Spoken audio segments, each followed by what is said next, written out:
up, people? It is the end of the week, everybody. Welcome back to Game News. Don't mind the light up there. I'm too lazy to turn it off. Plus, it is too dark right now because it's in the middle of the night. So, new information has arisen this week.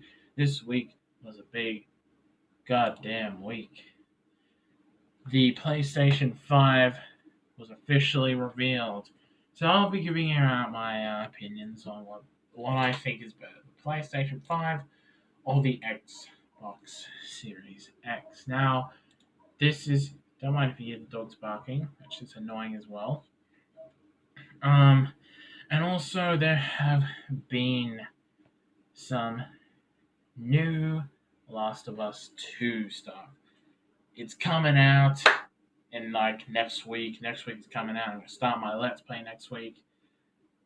Boy, am I actually kind of excited because I cannot wait for this to be a good game, or is it going to be completely and utterly garbage? But we'll just have to wait for this to come up. But first off, let us talk about the obvious. That is the PlayStation 5 reveal. What did I think of it? Well, it was fucking awesome. I thought it was really freaking professional, well done, and that's it. So the things that were revealed was the design. Now the design is very odd. It's a very odd design. I never thought they'd take it there, but it's a hell of a lot better than the fucking lazy ass design for the Xbox Series X. Like it looks like a they were like, oh yeah, our Xbox One, our new Xbox Series X is just as good as a PC. We're gonna make it look just as cool as a PC. We're gonna make it a tower. Whoa! But then it just looks friggin' stupid. For the people that have to lie it down on its side for it to fit on their desk or to fit it where they play, it looks so bad laying down. It looks horrible. It looks terrible. Fucking disgusting. And the PlayStation 5 looks pretty weird, but the more I think about it, I'm like, that's actually not a bad design. Because they've said this throughout the entirety of this situation, of this entire endeavor of the new two consoles. These are the consoles of the future. Xbox Series X looks like a fucking looks like a bin. Yeah, I've seen that meme around. It looks like just so lazy. There's no innovative design about it, and I don't know if they're doing what PlayStation 5 is doing, but I'm pretty sure that it's digital only. I could be wrong. If I am wrong, I probably am wrong, but if that is digital only, well, guess what? Once again, Xbox, you are going to get. You know what? Fuck it. You've already been. That's already happened. I was thinking, what? Maybe this is Xbox's year. Maybe the Xbox, the next generation will belong to Xbox. And I'm just saying, comparing the two reveals, PlayStation's wiped the floor with you once again. It was a lot more professional, proper lighting, proper actual in friggin' cameras and all that, not this fucking Zoom classroom shit. Now I understand that it was all to do with the coronavirus and trying to stay social distancing and isolation and shit. I understand that. But you could have at least put a bit of effort into it. But I guess it's not my decision because it is Microsoft and they do not care. But anyway, there are two designs. No, they're not two designs. There are actually two separate designs. There is the standard version of the PlayStation 5, which comes with a disc inserter in it, and yeah, that's it. It looks a bit odder. Yo, when I think about it, it looks like a Wii. It looks like a much more modern version of a Wii. That's what it looks like. It looks more like a Wii. Yeah, you got the disc inserter there. Then you got this. It comes down. It comes like down like a V. Comes down like a V, trying to just turn a, do like the whole Roman numeral. There's a helicopter outside, but I'm going to try and not notice it. They go down to the V side, so it just goes down, curve like that. It's just a short V, like the Roman numeral for 5, which is a creative design. It looks like some shit you'd see of Detroit Become Human. But then there is the digital version, which does not come with a disc inserter. It comes with a media remote, which is fucking amazing. It comes with a PlayStation camera, which looks a bit ugly, but I guess you have to buy one for it. You'd have to buy one. It comes with a headset, which before it came with like literally one earphone, which was just terrible. It comes with a dual shock. It comes with a dual shock wireless, not wireless. It comes with a controller. I don't know if it comes with two controllers or it comes with one, but it comes with a dual PlayStation 5 controller charger, which is sick. You have to buy those separately before, which is friend yeah fine if you need it, it's worth the price I guess. But in the end, it's an okay design overall. But yeah, if before anybody says, "Oh, you're just hating on Xbox," no, I genuinely think Xbox's design is just terrible. It looks absolutely lazy. I before anybody calls me out for being a PlayStation fanboy, I have a PC, an Xbox One, and a PlayStation 4. So do not call me one-sided. I do think Xbox has the potential of revealing. There were a lot of reveals on that Xbox live stream that were really, really good. They looked interesting. Really interesting. It's just I'm not saying the Xbox Series X is going to be bad. I'm just saying the PlayStation looks and probably plays better. But then again, why the hell would you bother doing that when you can just buy a perfectly good PC like I did? I did not bother. Am I still going to buy a PlayStation 5? 5, yes, I am. Well, I might buy a Series X. Depends. If there are a lot of good games and a lot of reviews come out, I might consider it. Um, so yeah, I do think the reveals.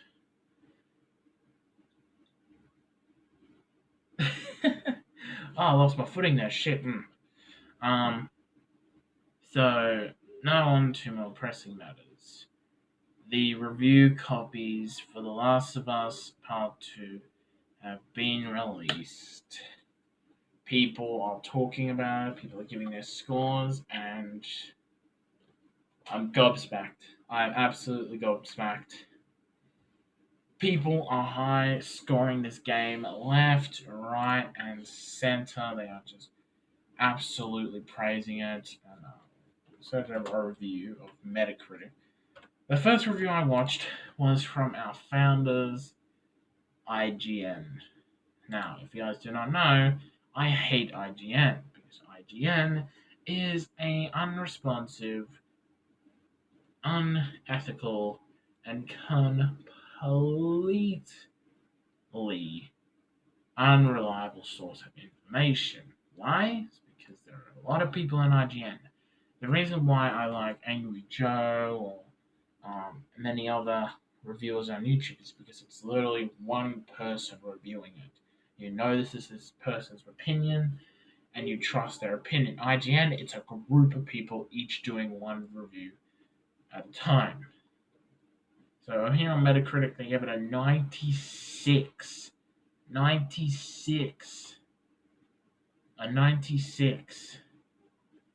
That's insane. And Game Games CZ gave it 100. The Last of Us Part 2 has no competition among current single player survival in terms of playability, atmosphere, graphics, sound, or storytelling skills. Naughty Dog has once again confirmed that it belongs at the absolute top of the game. BG247 said, when the credits roll in Last of Us 2, I was still buzzing from the excitement of the final few hours. My loyalty shifted between characters. I grew in love. What? I grew to love who I hated and disliked who I loved. I laughed, I teared up, I felt anger, and oh my god, this looks like a heavy game. If this guy is right, this is gonna be a heavy game. But that's like I like to see. That's like I want to see. People obviously don't want to hate Ellie because yeah, it's Ellie. So yeah, what's the problem with these reviews is that people are already putting out fucking videos of Joel's inevitable death.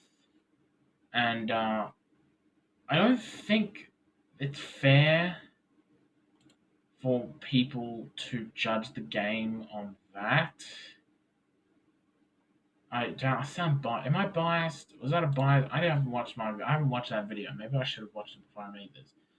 Um, I think it's wrong to base the game on that specific spoiler.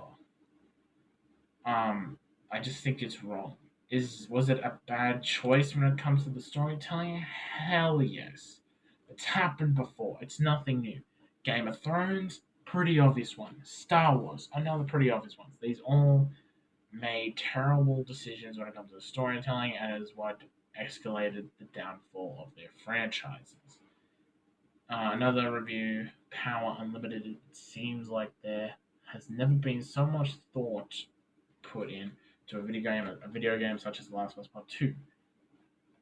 Oh, excuse me. Not only how it should surpass its illustrator's predecessor, but also how you can utilize the gameplay and story as effectively as possible to draw the maximum of emotion from your players. This game takes interactive storytelling to a whole new level and is simply a milestone in the video game history. It was going to be a milestone regardless. If it was really shit, because of its spoiler, honestly, that it might be the most controversial game, good or bad. This is going to be the most controversial game of the year. It's going to be a hell of a lot more controversial than fucking Cyberpunk. Worth playing. Everyone deserves the opportunity to get into this game. Stop reading reviews. Stop watching trailers. Play The Last of Us Part 2. Okay. But then there's IGN Japan, who gave it a 70%, which actually sounds like an honest review. The Last of Us Part 2 tries too hard to delineate itself from its predecessor, while astonishing cityscapes and more varied combat options are great evolution. Part 2 lacks the poetic sincerity that made the original Road movie like epic as such a masterpiece. On the top of that, uninteresting new characters burdened the story, making Ellie's journey feel convince, conven, conventional. Don't know what I was trying to say there, and not nearly as captivating as the original. That sounds like an honest review, but it's IGN regardless. Japan, fucking New Amsterdam, freaking IGN Moon. I don't give a frick. It's IGN, and I don't trust them.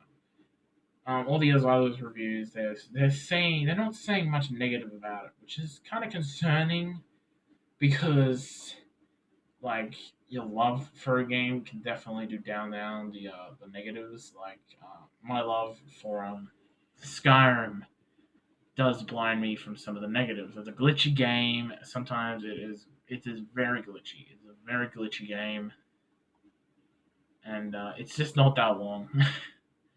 It is a very long game, but the campaign is just not that long. It's long, but it's not that long. Your love of a game can blind you from the negatives. That is just what I'm trying to say. Um, there are certain themes that I'm definitely going to be looking out for in The Last of Us Part 2, and yeah, that is all I'm going to be covering from now on, ladies and gentlemen. Thank you all so much for watching this video. Please make sure to like it if you do enjoy it. And make sure to subscribe. We are growing every day. Not really, but we're gonna get there one day. I have faith in absolute. I have absolute faith in the entirety of the internet. Next video will either be a news video or it will be the official first part of The Last of Us Part 2. I think what I'm gonna do is that I'm going to play the game. Give out my fresh opinions afterwards. Then I'm gonna let them seep. I'm gonna let my feelings seep a little bit. Then I'm gonna make a non-spoiler review. Then I'm going to make a spoiler review couple of days after. That is what I'm going to do. So yeah, I'll see you all next video. Goodbye. Oh, fuck. I didn't stop the video there because apparently my storage is too full, and now I'm angry. Yeah, see ya.